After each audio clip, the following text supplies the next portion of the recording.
Hello, everybody. This is Sebastian Ortiz. I am from the highest point in Twente, the Netherlands, and I wanted to talk about my impressions of Thierry Baudet, who I met personally over 6 months ago, over 8 months ago, when I went to the Houses of Parliament of the Netherlands in The Hague to interview him.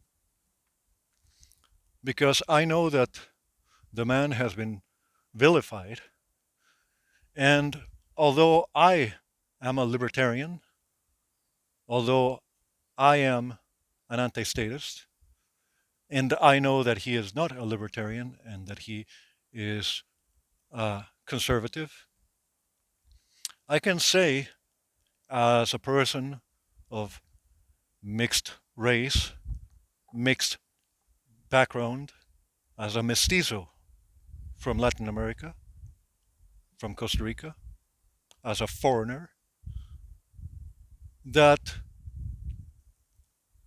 I found a gentleman who was courteous, civilized, and direct, a person of sensitivity. And I say this despite ideological differences. Now, of course, it doesn't matter what I say because I, as a Costa Rican citizen who is in the legal process of obtaining his residency here in the Netherlands after 3 years of waiting and having presented all of the paperwork that is relevant to that procedure, I am not allowed to vote in political elections. So, of course, I have no affiliation with his party.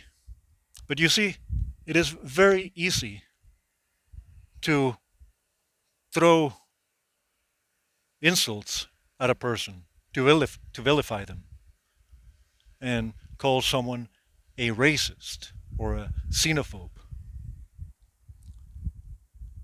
The logical fallacy of the ad hominem attack. Imagine if there was a culture where whenever you feel under attack, you can just insult others and make false claims about them. Well, this, I can say, has been done to Manier Baudet, and the willingness of kindness requires patience, requires the curiosity of listening to what the other person has to say. And although we had big disagreements, for example, on Article 120 of the Constitution of the Netherlands, I can say that he was very kind to me. This person is not against foreigners. This person is not against people of other races. I also find such claims quite ridiculous, as he himself has partially Latin, Romanic, from the southern regions of Europe ancestry, French, like the Spaniards, the Italians, the Portuguese. And he's quite dark himself. And yet, it's easy to vilify a person and to make false claims because you feel that the ideas that they present to you are threatening to your interests. And I must say this as someone who is a legal immigrant to the Netherlands, as someone who, from the very beginning, held on to the highest law, both nationally and internationally. Not from the EU, from the European Charter of Human Rights, which predates the European Economic Zone, the European Community, and the European Union. It's a 1950s treaties. treaties, 1950s treaty, that was the result of the post-war. As a legal immigrant to this country, I have to say in defense of this gentleman that I was treated with kindness. We were offered uh, something to drink. We were asked to make ourselves feel at home when we were setting up the equipment for the interview. And even though I am a libertarian, he was very civilized and not defensive whenever we asked him a tough question. Now, I do think that as a Costa Rican, as a foreigner, if you will, but I am not a foreigner to Western civilization. You see, Costa Rica also has a Spanish culture that goes back to monarchic times. But as a foreigner, as a person of mixed race, mixed background, I can say that the problem is not mass migration.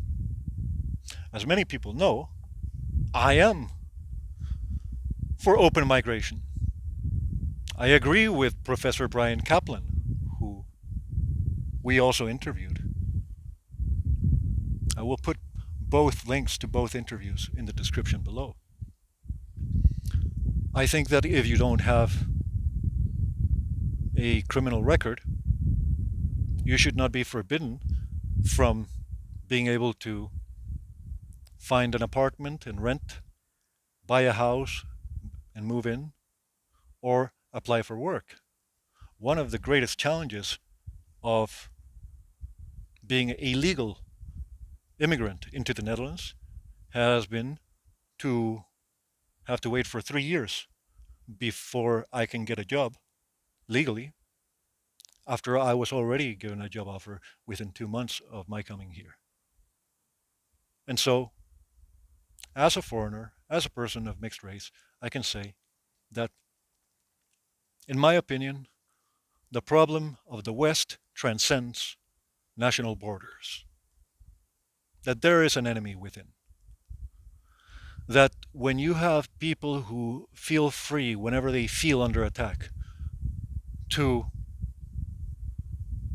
become violent or make false accusations, when you have people who think that they can unilaterally subordinate other people to their will and preferences because it's in their book, like the Austrian jurist Hans Kelsen with his legal positivism of, if it's in the book, I can force it on you without your consent, then the problem within is not mass migration, migrants, or people of different color or ethnicity. The problem is that we are surrounded by aggressors, by statists, by people who think that legal means moral, and no difference of opinions may be allowed without you being accused of hate speech. If that had been the case in the history of the West, there would still exist transatlantic slavery, because the conversation of this institution is incompatible with our traditional way of life would not have taken place. And so, as economic conditions, political conditions worsen in Europe, I think it is very important, for the sake of civility, for the sake of peace, for the sake of order, to keep cool-headed and behave like gentlemen. I can say Mr. Thierry Baudet is a gentleman, and I take off my hat to him. Chapeau.